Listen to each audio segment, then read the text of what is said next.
क्या लव जिहाद जैसी कोई चीज होती है या ये सिर्फ प्रोपेगेंडा होता है? Hindu girls are being targeted, being sexually exploited, and some cases raped. They were subjected to sexual abuse, forced religious conversion. समय समय पर यह सवाल आता रहता है और यह सवाल एक बार फिर आया है नासिक टीसीएस को लेकर। एक तरफ महाराष्ट्र के अमरावती में एक 19 साल का लड़का 180 लड़कियों के साथ 350 वीडियोस बनाता है जिसमें मैक्सिमम हिंदू लड़कियां होती, और दूसरी तरफ नासिक टीसीएस जहां पर यह सवाल उठा कि क्या आप करियर का फैसला काम से नहीं बल्कि पहचान से होगा, क्योंकि टीसीएस में काम करने वाले हिंदू एम्प्लॉयज का यह आरोप था कि उन पर दबाव बनाया गया। उन्हें यह समझाया जा रहा था कि देखो यहां सिर्फ काम से प्रमोशन नहीं होगा, यहां प्रमोशन का आधार तुम्हारा पहनावा, तुम्हारी आस्था, तुम्हारी निजी चॉइसेस होंगी।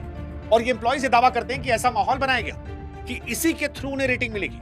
मेहनत काफी नहीं है, हाँ अगर पहचान बदलोगे तो फिर तुम्हारा प्रमोशन हो सकता है, क्योंकि ये पहचान का दबाव तुम्हारे करियर की रेटिंग और प्रमोशन जुड़ा है। और ये करने वाले एचआर है, वो एचआर जो फिलहाल फरार चल रही है।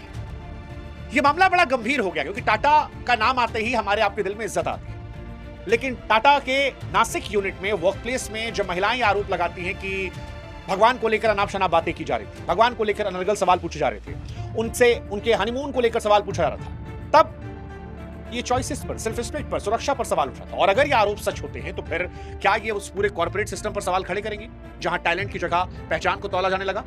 सबसे बड़ा सवाल तो यह है कि यार टाटा जैसे भरोसेमंद नाम के साथ ये जहरीला माहौल कैसे पनप गया? क्या ये सिर्फ कुछ लोगों का मानसिक दिवालियापन, उनकी सनक थी, या किसी बड़े रैकेट, किसी बड़े पैटर्न की तरफ इशारा? क्योंकि सोशल मीडिया बढ़ गया है, एक तरफ वो लोग हैं जो इसे सीधे सीधे लव जिहाद का नाम दे रहे हैं, कह रहे देखिए ऑर्गेनाइज तरीका है। ये कैसे पॉसिबल है कि अमरावती में लड़का हिंदू लड़कियों को शिकार करता है और नासिक में एचआर जो होती है मुस्लिम, वो इन लोगों को कन्वर्ट करने की कोशिश करती है? कुछ लोग कह रहे हैं कि कुछ व्यक्ति विशेष को लेकर आप देश भर में राय मत बनाइए, एजेंडा मत फैलाइए, ये कोई ऑर्गेनाइज रैकेट नहीं था। हमें लगा इस मिस्ट्री को डिकोड करते हैं।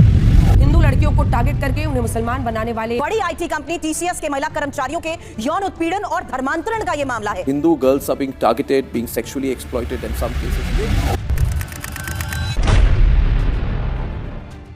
आपके साथ मैं हूं शुभांकर मिश्रा और आज ये कहानी देश भर में चर्चा के केंद्र में है। इस मिस्ट्री की पहली परत जो है वो तब खुलती है जब शिकायतों को देखते हैं जो नासिक के इस बीपीओ से बाहर आई है। अब आधिकारिक पुलिस रिकॉर्ड और एफआईआर जो है वो सीधे सीधे उस कॉर्पोरेट कल्चर की साख पर वार करते हैं जिसे हम प्रोफेशनल मानते हैं। जो शिकायतें आई हैं उसमें एम्प्लॉयज ये दावा करते हैं कि ऑफिस के अंदर एक दम घुटने वाला माहौल बना दिया गया था, जहां पर अपने विश्वास को लेकर एक मेंटल प्रेशर दिया जा रहा था। और ये आरोप लगाए गए हैं एचआर मैनेजर निदा खान और टीम लीडर तौसिफ अत्तर को। पीड़ितों के बयान को माने तो यहाँ का माहौल कुछ इस तरह था कि आपसे पूछा जा रहा था कि प्रमोशन चाहिए तो क्या अपनी पहचान बदलने को तैयार हो?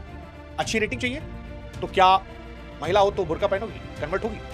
ये प्रेशर अचानक नहीं, कहा जा रहा है कि धीरे धीरे एम्प्लॉयज के कॉन्फिडेंस को तोड़ने की कोशिश के तौर पर है। एफआईआर ये दावा करती है कि जो लोग इन शर्तों को नहीं मान रहे थे उनके काम में जानबूझकर कमियां निकाली गई, उन्हें पूरी टीम के सामने जलील किया गया।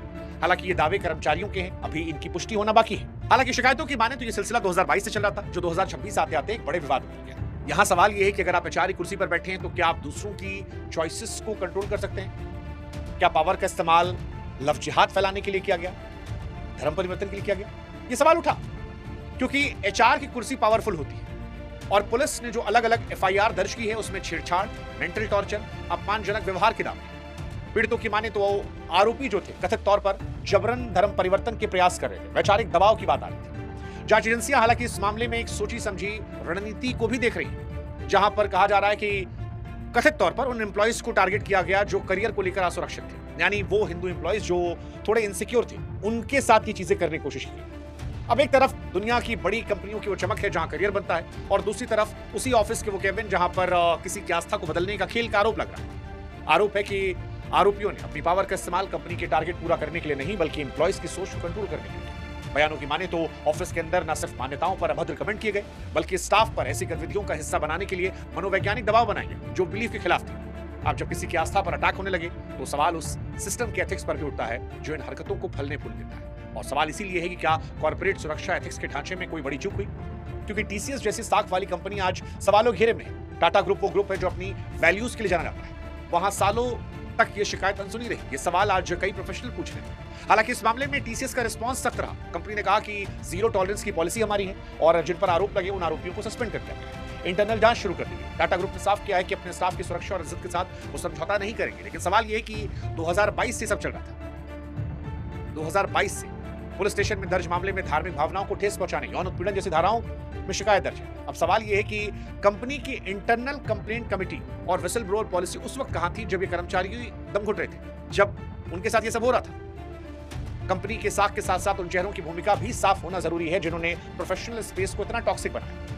टीसीएस ने आरोपियों को सस्पेंड किया, लेकिन ये घटना बताती है कि सिर्फ नियम बनाना काफी नहीं, उनका जमीन पर लागू होना भी जरूरी है। और इसीलिए सवाल कि ये इंडिविजुअल था या किसी बड़े पैटर्न की तरह ब्रैकेट था। क्योंकि चेहरों की बात करें तो निदा खान और तौसीफ अख्तर जो है इस मामले के विलन के तौर पर आए। कई अखबार जिसमें दैनिक भास्कर ने एक रिपोर्ट छापी जो खुलासे बहुत डराने वाले हैं। दैनिक भास्कर में जो रिपोर्ट है जहां पर पीड़ितों से बातचीत की गई और दावा किया गया, उसके हिसाब से तौसीफ अख्तर पर यह आरोप है कि महिला कर्मचारियों के प्राइवेट पार्ट घूरता था, उनके हनीमून की बातें पूछता था, उसने भगवान को लेकर भी कई अनर्गल बातें की। एफआईआर में आरोप है कि निदा खान जो थी महिला कर्मचारियों को उनके पहनावे और धार्मिक प्रतीकों को हटाने के लिए टॉर्चर करती थी। पीड़ितों का कहना है कि उनकी सैलरी प्रमोशन का लालच देकर करियर खराब करने की बात सामने है। अब इसे केवल ऑफिस की आपसी कलह माना जाए या फिर एक बड़े प्लान का हिस्सा, यह हम आप पर छोड़ेंगे। लेकिन फिलहाल जो कुछ है वो ये है कि मेहनत किनारे करके निजी आस्था पर ठेस तो पहुंचाया गया। अब देखना यह है कि इन संगीन आरोपों के बावजूद कानून कितना शिकंजा कसता है। फिलहाल कानून की प्रक्रिया, इंसाफ की मौजूदा स्थिति क्या है, यह समझना जरूरी है। तो कानूनी कार्रवाई की अगर बात की जाए तो फिलहाल नासिक पुलिस के एसआईटी इस मामले की जांच कर रही है। निदा खान फिलहाल फरार बताई जा रही है, हालांकि उसने एंटीसिपेटरी बेल की अर्जी दाखिल की है। पुलिस एसआईटी उसकी तलाश छापेमारी कर रही है। पुलिस ये भी चेक कर रही है क्या इन दोनों आरोपियों के पीछे कोई और भी गिरोह था जो कॉर्पोरेट वर्ल्ड के जरिए कोई खास एजेंडा चला रहा था। दूसरी तरफ बचाव पक्ष के वकीलों का कहना है कि इन आरोपों की निष्पक्ष जांच होनी चाहिए ताकि सच और आपसी विवाद का फर्क पता लगे। लेकिन सवाल फिर वही है कि क्या हमारे दफ्तर सच में उतने सुरक्षित हैं जितना हम दावा करते हैं। टाटा ग्रुप ने इस घटना पर जो स्टैंड लिया है वो कॉर्पोरेट इंडिया के लिए एक सख्त मैसेज है, लेकिन ये मामले में आगाह करते हैं कि पावर का एक हाथ में सिमट जाना खतरनाक हो सकता है। निदा खान और तौसीफ अख्तर का यह मामला उस भरोसे का इम्तिहान है जो कर्मचारी अपनी कंपनी पर करता है। हमारी रिसर्च और कानूनी दस्तावेजों का निचोड़ यही है कि मामला पद का इस्तेमाल कर किसी की इज्जत और धार्मिक आजादी को ठेस पहुंचाने का है। अब इसमें पुलिस प्रशासन की आखिरी रिपोर्ट का भी इंतजार करना चाहिए। हालांकि लोकल मैनेजमेंट और वर्क प्लेस एथिक्स की ये बड़ी नाकामी है। इसके साथ ही हमारी तरफ सुझाव भी है कि दफ्तरों को अपनी पॉश कमेटी को और भी एक्टिव करना चाहिए ताकि शिकायतें दबे न। कर्मचारियों को अपनी विसल ब्लोअर पॉलिसी पर भरोसा करना होगा। याद रखिए कि आपकी स्किल्स ही आपकी असली ताकत है। अगर कोई इसे आपकी आस्था के बदले खरीदना चाहे तो आप समझ लीजिए कि सौदा आपकी तरक्की का नहीं, आपकी पहचान के नुकसान का होना है। इसलिए आप भी सावधान रहिए और इस मामले में इंतजार कीजिए, आगे देखते हैं क्या निकल कर आता है। लेकिन फिलहाल अगर ये मामला सच है, ये बहुत डरावना है, बहुत बहुत बहुत बहुत ज्यादा डरावना और खौफनाक है। क्योंकि कंपनी वो जगह जहां मानते हैं कि यार टैलेंट देखकर काम होगा। अगर टैलेंट की जगह धर्म देखकर काम होगा और धर्म परिवर्तन होगा, do you believe there is something like love jihad? या ये खबर प्रोपेगेंडा है?